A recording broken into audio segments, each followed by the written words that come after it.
Good evening, gentlemen and ladies. Sorry, Ro. As opposed to going into a rant about how your league needs to issue an independent audit as to why your kickers average more fantasy points than wide receivers, I thought my time, which is more valuable than yours, was best suited helping you identify if your season is over. Don't worry, I won't name any names, but you know who you are. Alright, you know your season's over if you've been watching all the games on TV. Watching games on TV is for the weak. If you really care about your fantasy team, you're spending more time hovering over your laptop, watching out for when your players' teams are in the red zone.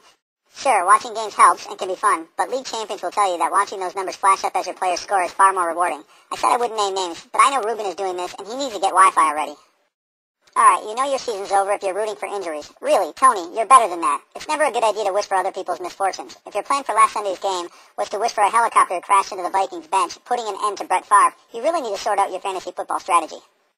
You also know if your season's over with if you spent the last 2 Mondays with your significant other. Maybe you're so far ahead each week the Monday night game doesn't matter. Or maybe you've had all your matchups wrapped up by the end of the day Sunday. But most likely, if you haven't been glued to your seat watching ESPN during any of the past 2 Mondays, that means you haven't been in any close games, and your team is probably pretty bad. Say hello to your wife for me, Mark.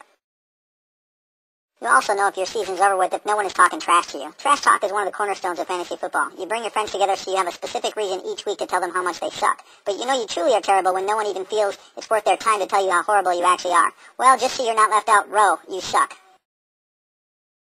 You also know your season's over with if your best player is on your favorite team. You know, that guy you drafted only because you thought it would be fun to root for someone on your home team.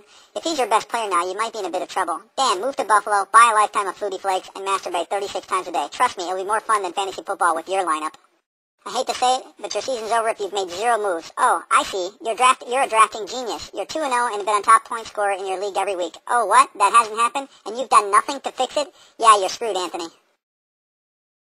On the flip side, if you've already spent more in transaction fees than league entry fees, your season's probably over with. If you're that terrible at drafting, you should just buy 2 years ago cheat sheet and bring a coin and flip when it's your turn to draft. Jose, we know the only thing you've ever studied is the appropriate way to floss your teeth, but you really need to take this a little more serious. Dwayne Bowe is in your lineup. It's one thing to draft him, another thing to play him week 1, then week 2, but you have to realize that the fantasy football Jedi Force does not run very strong with you if he continues to reside on your roster. Ed, your football season is doomed. In fact, you may want to give up fantasy football altogether.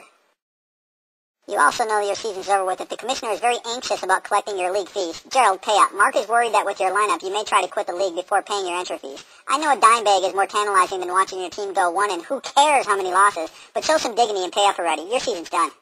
This is Wild Moon Doggy Style. Checking out this week, suckers. Ayo!